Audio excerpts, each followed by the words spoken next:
I don't want it to be the focus, but what's going on here? We're exchanging fluids. Exchanging fluids. Thank you. Is that coffee? I hope so. Looked like Diet Coke. Might have been Diet Coke. Neither. I'm not done talking about No Man's Sky. Okay. Well, actually, I might be done. You're not done talking about No Man's Sky. So last week, I guess there was a early version of the game sent out to press. There was a leak. There was all this. There was no copy sent. There was no press. Okay. We paid over $100 to have a copy overnighted to us from New York. Oh, really? Yeah. Wonderful. Yeah. So you played a bunch of the game pre this, I guess, 1.03 patch, which came out on Monday. There was a big README that Sean Murray wrote about it, adding quite a lot of content to it. So I guess I want to ask you about the sort of main differences between the game that we all saw on launch and that experience, because it's sort of like a weirdly fascinating insight into day one patches and how much you can fundamentally change a game mere hours before it came out. So what were some of the big differences that you experienced between those two versions? So the two big ones for me, I'll start with the first, which is your inventory and how much a single unit can hold in terms of resources. Right, yeah. So one slot in your inventory can hold, before the patch, it was 100 units of a specific material. And that was the same for your ship as it was for your exosuit. Now your ship can hold 500 per unit and your exosuit can hold 250 per unit. That's insane. Yeah. Like my inventory is constantly full. And that's got 5 times more. Yeah. That's nuts. Right. So that makes the process of mining a much more gratifying thing, because I'm not just getting a little bit of wealth. I'm getting wealthy. Like I am collecting a lot of stuff, and I'm going back with my coffers full to trade in. That seems like a crazy balance change. Yeah, it hasn't really impacted the bigger picture actions that I'm taking in terms of jumping solar systems and stuff like that. It's mostly the moment to moment. So I don't think of it as dramatic. I just think of it as nice to have.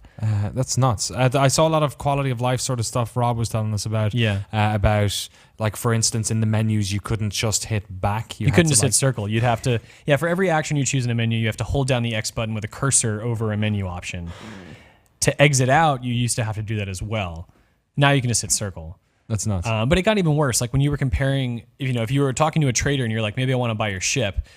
Now, when you look at their ship, it tells you the price, and then there's an option to compare what items each ship has. Yeah. Before, it didn't show you the price, so you automatically had to go to that second menu. And then to get out of that, you had to do that holding down the cursor again. So it's a lot more efficient in that sense. In Sean's README, or his dot plan, I guess, he also talked about how the 3 paths, there were 3 unique paths to play through the game, and they sort of like served these up in a more, I guess, literal sort of sense. Was the start of the game much different, or the way the start of the game was pretty similar. The game basically guides you into accessing your a hyperdrive, which lets you jump from solar system to solar system, and then it kind of frees you up to do what you want. You make a decision the moment you start the game, which is you sort of see this distress beacon, and it belongs to Atlas, or the Atlas movement, and you decide to activate it and somehow become in tune with it. That remains the same, but eventually, once you get your hyperdrive, it's sort of like, all right, you go to your map. There are 2 options: free exploration or the path to the center of the galaxy. But the more you start playing, you start to, if you activated that distress beacon at the beginning, Atlas will reach out to you and say, hey, your destiny lies in the stars. So that says activate your hyperdrive. So when you do that and you go up into the galactic map, with all the solar systems, it then says, hey, Atlas has something for you over here.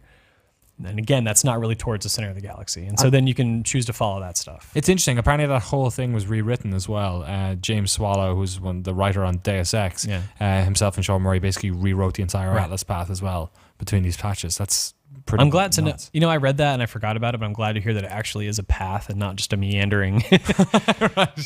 Circling the drain. So the Atlas path, just going straight to the center as fast as possible. What's the third? I don't know. So the third are... let's not... It's not... Yeah. Well, Is this not... I thought I maybe just missed it. No, you can just read it off his update, because he mentions it there. I can't actually see it here on this update. It's the same. It's the one we sort of alluded to earlier. It's the other names, right? Yeah, it's these 2 travelers that they have a lot of higher learning under their belt. They're very smart and experienced, and you encounter them once in a while. Now, it's not And clear. I haven't encountered them yet. I only heard about them, but I haven't actually seen them yet. They present you with, I think, 4 options to aid your quest, whatever it may be. And I think it allows you to pivot as well. So if you want to change your direction and say, maybe I don't want to do Atlas anymore, I want to do this other thing, it'll give you an incentive to make that not like a really difficult decision. Okay. But but somehow you can follow them as well. And that's not totally clear to me at this point, how you do that. A lot of other additions to the game, including just more variety, apparently, like terrain, generation, the atmospheres of the planets themselves, the diversity of the creatures. Apparently, there was no feeding before of No, the, that's the not animals. true. There was feeding. Oh, no, maybe the animals didn't feed. Maybe they didn't have, like, the ecology or something there. I think what you can do now is you can feed them a specific element. Oh, right. And if you... That just sounds cruel in some cases. Sorry. Just give them like a It's radioactive plutonium. isolation. No, I think I forget how it works, but essentially I think they laid out the fact that if you give them the certain element, they'll befriend you versus just not be hostile. Or they poop something out. Boop. I keep hearing that they might poop something out. Like those Colombian cats, not to go off topic. What? The coffee, they feed the civets. cat. You told me about this, the yeah. coffee. Civets, Yeah. Sorry. That's why Anyway, you just poured in your cup. But one of the other changes that's really nice is they let you scan the terrain from your ship, or Right. before you would have to land to scan or use your eyes. But because of the draw distance, it's hard to really use visual scanning method. Right. God, that's insane. You couldn't do that from the ship before. Yeah, so you would have to land and you couldn't do it in outer space either. You couldn't. Wow. So you would essentially just yeah. That's nuts. So it's made a lot of things easier. Apparently, one of the things I did notice as well, at least from the trailers and from the version I'm playing, is that the amount of pop-in and artifacting that happens. I mean, it's still there. It's still there. It's there and in there, and it reminds me of like GTA 4s, where it was like there all the time, but you kind of got used to it. Yeah. It's nowhere near as severe, I think, as what it was previously. At least in like I noticed it immediately, and I was like, "Yeah, this is better." And then Right. now it just feels normal. Yeah. There's still some popping, but So, do you think interesting that all this is it a worry to you when you see like all of this crazy stuff getting rushed into a game last minute? No. Is it just a reality of going gold that like to Yes. get this many boxes printed, you need to it's the reality of having someone publish your game. right? It was really interesting. Did you read that blog post?